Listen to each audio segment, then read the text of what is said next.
Merci d'avoir Hey, accepté notre invitation. c'est magnifique. On est C'est le Fort Knox des livres. C'est beau, hein? C'est Regarde le ça. service des commandes web de Renaud Bride.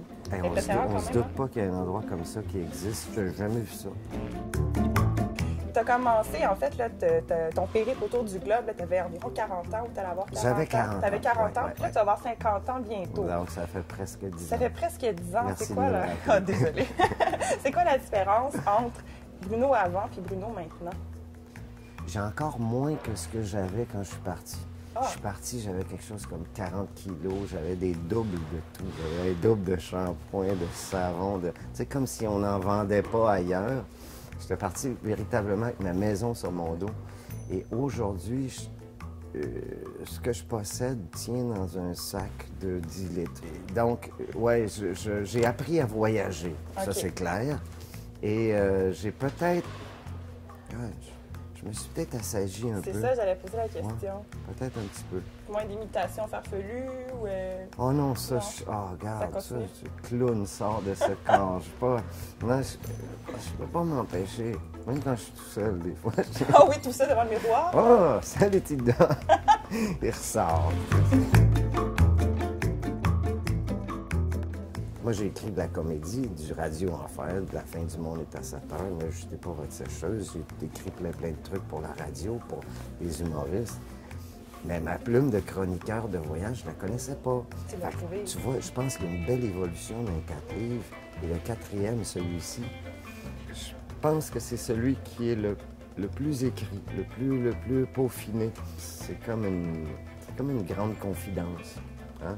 Dans le 3e, je faisais une espèce d'au revoir à Dieu qui n'était pas clair, mais là, je tenais à venir dire merci aux lecteurs, merci à la gang de Facebook, merci à tous ceux qui m'ont suivi dans la presse. T'es pas un voyageur, le contemplatif, là, tu vas pas voir nécessairement des paysages, t'aimes beaucoup rencontrer les gens, parler avec eux. C'est quoi le secret là, pour se faire accepter Il faut pas se gêner d'être là. Il faut pas aller là, être caché derrière sa caméra tout le temps. Non, la caméra d'un poche. Puis tu rentres, par exemple, en Chine, OK? Les menus sont écrits tout en chinois. Tu es à Anshun, dans le milieu de la Chine. Il n'y a personne qui parle anglais. Il est midi, t'as faim. Tu connais pas les prix, tu sais rien. Tu sais que ça ne te coûtera pas une fortune. C'est un petit restaurant qui ne paie pas de mine. Tu rentres. Et là, oh, OK, un étranger, on va l'asseoir là. Puis là, ben regarde, si tu comprends rien au menu, tu te lèves et tu vas voir aux tables qu'est-ce que le monde mange. Puis tu vois un plat qui a l'air bon. Tu dis ça, c'est bon, ouais.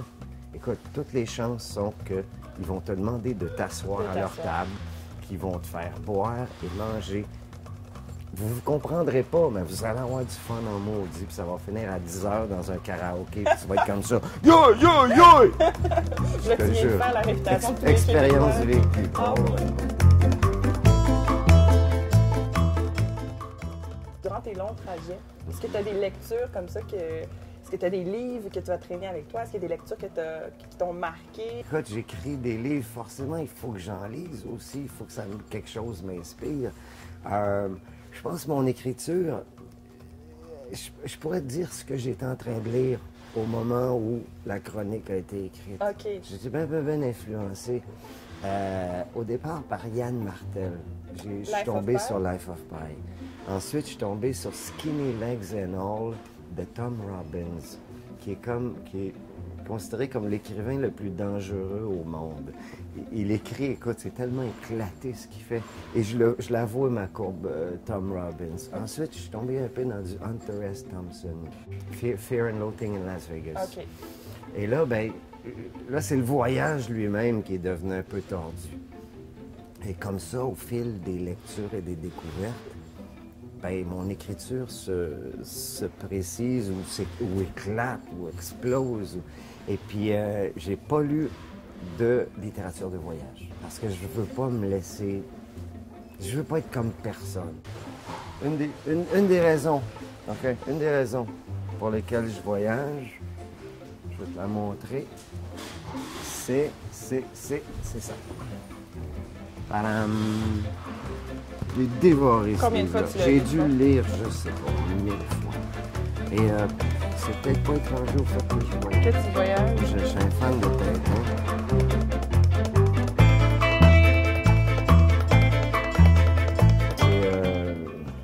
c'est ce qui fait la beauté du voyage puis de la vie, c'est de penser que, bon, ben ça change.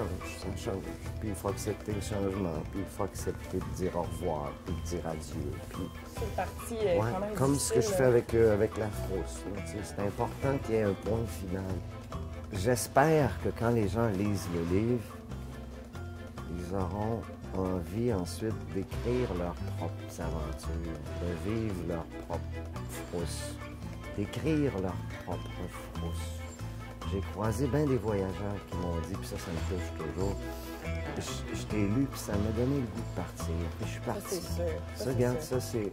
Si le livre n'aura servi qu'à faire découvrir le monde à notre belle gang de Québécois qui voyagent très bien, ça veut dire. Ça serait bien. Hein? Mais merci beaucoup, Bruno, d'être venu. C'est super gentil. Merci beaucoup. Puis on va aller se promener, on va aller regarder un petit peu. Là. On va essayer de trouver ton livre. Là. On va s'amuser. Merci.